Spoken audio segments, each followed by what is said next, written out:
Alhamdulillah alladzi arsyadana li ta'atihi wa jazarana an ma'siyatihi. Asyhadu an la ilaha illallah wahdahu la syarika lah iqraran bi wahdaniyatihi wa asyhadu anna sayyidana wa habibana Muhammadan abduhu wa rasuluhu i'tirafan bi nubuwwatihi. اللهم صل على سيدنا محمد صلاة تغفر بها الذنوب وتصلح بها القلوب وتنطلق بها العصور وتلين بها الصعود وعلى آله وصحبه ومن إليه منصور. أما بعد فيا عباد الله أوصيكم ونفسي بتقوى الله وطاعته لعلكم تفلحون. فقد قال الله تعالى في كتابه الكريم: أعوذ بالله من الشيطان الرجيم.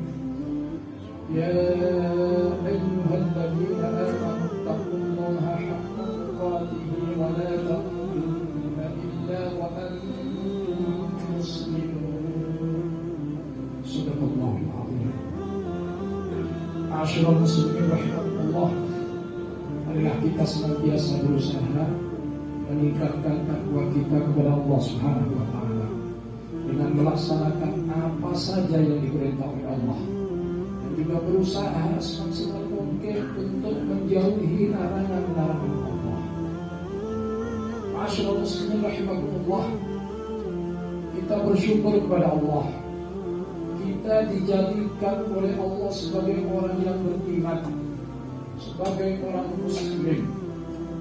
Dan itulah sebesar-besar nikmat yang diberikan oleh Allah kepada kita yang kita syukuri, yang wajib kita syukuri. Hadirin ma'asyiral muslimin rahimakumullah, ketika kita sudah sebagai seorang muslim, maka Allah juga menuntut kita agar kita masuk ke dalam Islam ini secara menyeluruh, secara sempurna, secara keseluruhan, sebagaimana perintah Allah Subhanahu wa taala di dalam Al-Qur'an. A'udzubillahi minasyaitonir rajim. Ya ayyuhalladzina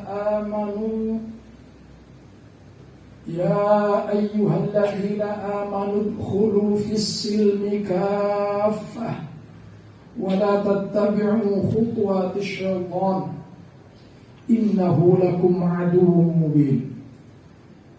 Artinya kurang lebih, wahai orang-orang yang beriman, masuklah kamu ke dalam Islam secara keseluruhan dan janganlah kamu ikuti langkah-langkah setan. Sesungguhnya setan itu adalah musuh yang nyata bagimu. Ma'asyiral muslimin rahimakumullah, Imam As-Suyuti dalam tafsir Jalalainnya menjelaskan bahwa asbabun nuzul ayat ini yaitu ada segolongan ahli kitab dari kalangan orang yang Yahudi memeluk Islam, namun masih menjalankan sebagian syariat agama sebelumnya, yaitu antara lain mengagungkan hari Sabtu dan tidak mau makan daging unta. Ini artinya bahwa mereka itu mencampur adukkan antara syariat Islam dengan syariat yang pernah dianutnya sebelum mereka masuk Islam. Kemudian diriwayatkan pula yang lain bahwa Sayyidina Umar bin Khattab pernah terlihat oleh Rasulullah SAW membawa kitab Taurat, maka beliau menegurnya. Rasulullah bersabda, "Walladzi nafsi biyadihi la yasma'u bi ahadun min hadhihi ummah yahudiyan wala nasraniyan thumma yamut wa lam yu'min billadzi ursiltu bihi illa kana min ashabin nar." Demi zat yang jiwaku ada di tangannya, kata Nabi, tidaklah mendengar seseorang tentang kedatanganku sebagai seorang Rasul baik itu dari kalangan Yahudi ataupun Nasrani, kemudian mati belum beriman dengan apa yang aku diutus dengannya. Katakan ini bahwa ini adalah Al-Quran. Nah, yang demikian itu tidak lain kecuali dia termasuk ahli neraka. Hadirin ma'asyiral muslimin rahimakumullah. Mengapa kita diperintah oleh Allah untuk masuk Islam secara kafah, secara keseluruhan, paripurna, tidak hanya sepotong-sepotong, tidak sebagian-sebagian? Hal ini tidak lain karena Islam yang dibawa oleh baginda Nabi Muhammad SAW sudah sempurna. Tidak ada kekurangan sedikit pun dalam memberikan tuntunan kehidupan manusia untuk mencapai kehidupan yang hakiki, yang aman, tentram, bahagia, dan selamat dunia akhirat. Artinya tidak ada dari seluruh aspek kehidupan manusia yang tidak tersentuh, yang luput dari nilai-nilai dan aturan Islam yang dibawa oleh baginda Nabi Muhammad SAW. Hadirin, sejak kita bangun tidur sampai tidur kembali, bahkan tidurnya sendiri diatur dalam Islam. Padahal itu sepertinya mungkin orang menganggap hal-hal yang sepele. Hadirin, Imam Al-Ghazali dalam Hidayatul Bidayah menjelaskan bahwa adab ketika orang bangun tidur, satu, hendaknya bangun tidur sebelum subuh. Yang kedua, hendaklah yang terlintas pertama kali di dalam mulut dan hatinya zikir kepada Allah Subhanahu wa ta'ala. Yang ketiga, membaca doa ketika bangun tidur. Jangan, mohon maaf, anak-anak kita kalau sudah usia remaja sudah lupa dengan doa-doa seperti ini. Padahal ketika masih TK mereka hafal dan dilakukan. Tapi setelah besar mengapa lupa? Karena ilmunya tidak dilaksanakan. Padahal alhamdulillahilladzi ahyana ba'da ma amatana wa ilaihi nusyur, luar biasa. Kita asalnya capek, tidak kuat, lemas, lemah. Lalu kita tidur, kita tidak sadar tidur itu apa yang kita lakukan, tidak tahu. Tiba-tiba ketika kita bangun, kita jadi sehat, kita jadi segar, bugar kembali, kita jadi kuat kembali. Andai kata tidur itu harus membeli, harus menyewa, berapa rupiah yang harus kita bayar setiap harinya, tentu kita tidak akan mampu. Hadirin ma'asyiral muslimin rahimakumullah. Ini adalah nikmat yang sangat besar yang diberikan oleh Allah kepada kita. Karena itu hal-hal yang seperti sepele ini tentunya tidak boleh kita lupakan. Yang keempat, ketika hendak memakai baju, maka niatkan karena untuk mengikuti perintah Allah Subhanahu wa ta'ala dalam rangka menutupi aurat kita. Karena itu kewajiban, bukan untuk pamer. Dan tentang niat ini, hadirin ma'asyiral muslimin rahimakumullah, Habibullah bin Al-Haddad niat melakukan kebaikan setelah beliau bangun tidur tidak kurang dari 200 niat yang dilakukan setiap harinya. Mengapa?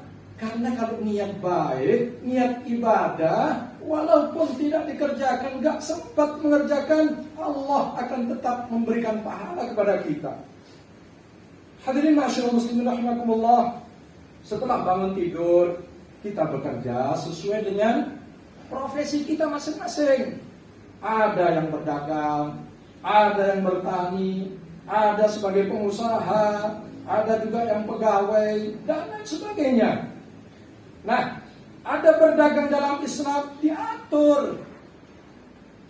Yang pertama, tidak terlalu banyak mengambil untung sehingga warga tidak tercekik dan tidak serakah bagi dia. Jadi ada kepedulian di situ. Yang kedua, miliknya sendiri, bukan hasil merampok, bukan hasil menipu orang lain, bukan hasil mencuri, bukan hasil dari korupsi dan lain sebagainya.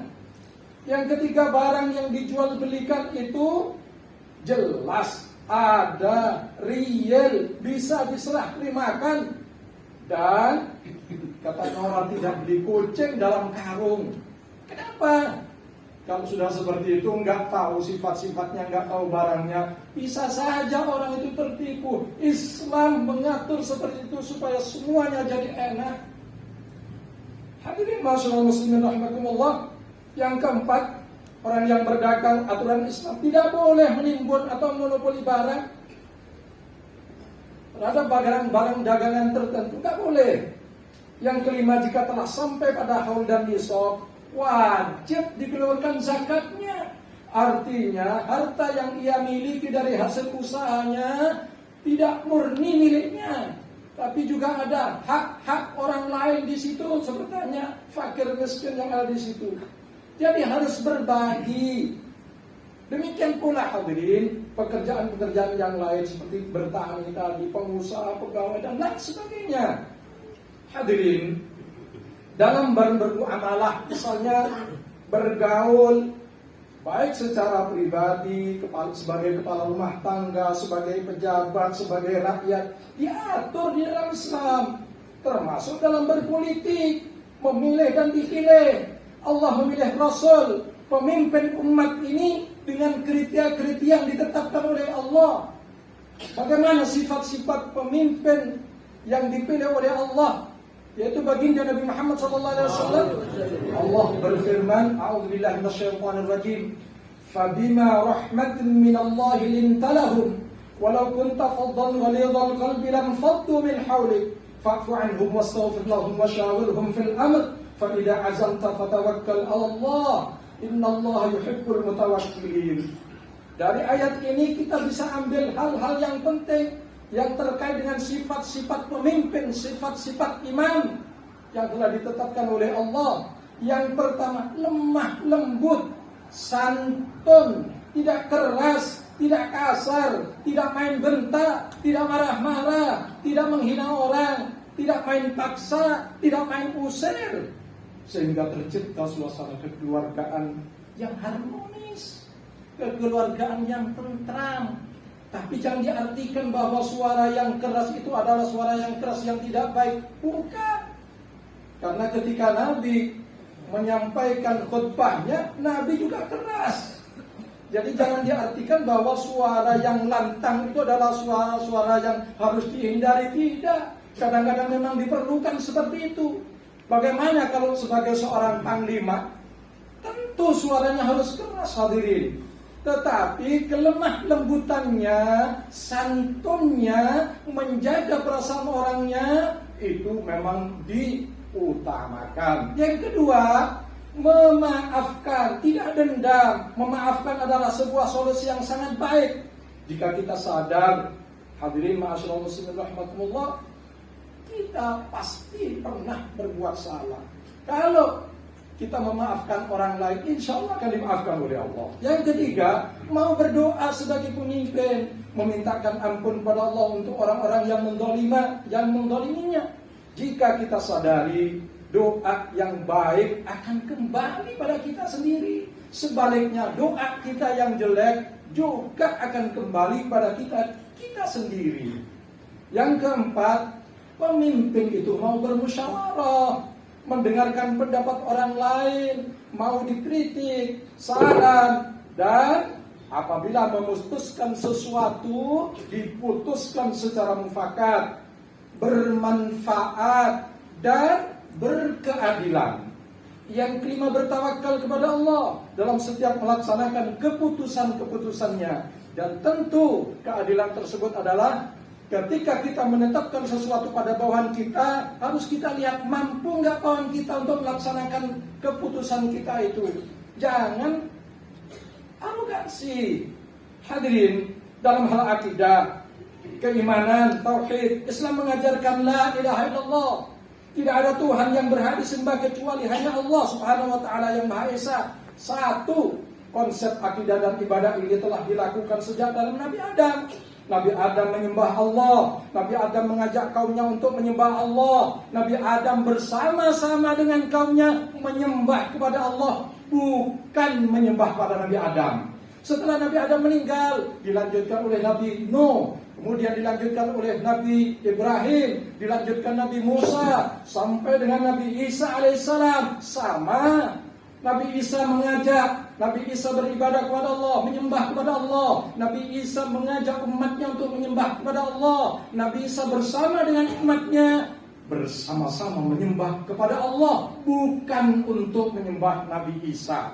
Demikian juga Nabi Muhammad SAW. Dan Nabi Muhammad ini merupakan Nabi yang terakhir, yang mana hukum-hukum Allah telah disempurnakan oleh Allah. Karena itu Allah telah menyatakan, kalau ada orang yang tidak mau mengikuti tuntunan Allah, maka Allah berfirman, a'udzubillahi minasyaitonir rajim, wa may yabtaghi ghairal islami dinan falan yuqbala min wa huwa fil akhirati minal khasirin. Siapa yang mengambil agama selain Islam, maka tidak akan diterima oleh Allah, ditolak oleh Allah, dan dia di akhirat termasuk golongannya orang-orang yang rugi. Yang terakhir, tentang tidur, bahkan tidurnya sendiri itu diatur semua dalam Islam. Masya Allah, subhanallah, betapa lengkapnya Islam ini, betapa bagus dan indahnya tuntunan Islam, dan juga peradaban Islam yang telah dibawakan oleh baginda Nabi Muhammad SAW. Oleh karena itu kita diingatkan oleh Allah agar tidak mengikuti langkah-langkah setan, tidak mengikuti hiasan-hiasan. Yang namanya hiasan itu menyenangkan hati, mungkin membanggakan, menjadikan kita menjadi orang yang punya status sosial yang bagus. Tapi kalau sudah menyimpang dari Allah, menyimpang dari hukum-hukum Allah, itulah hiasan setan. Yang namanya hiasan, orang itu pasti tertarik. Dan hiasan setan ini harus kita jauhi. Harus kita jauhi. Mengapa? Setan itu musuh bagi kita, kata Allah. Setan mengajak kepada neraka, sedangkan Allah mengajak kita agar kita masuk ke dalam surga Allah Subhanahu wa taala. Demikian yang dapat kami sampaikan. Barakallahu lakum fil Qur'anil azim wa nafa'ani wa iyyakum bima fihi minal ayati wa dzikril hakim. Wa taqabbal minni wa minkum tilawatahu innahu was-sami'ul 'alim. Wa qul rabbi irhamhum wa anta khairur rahimin.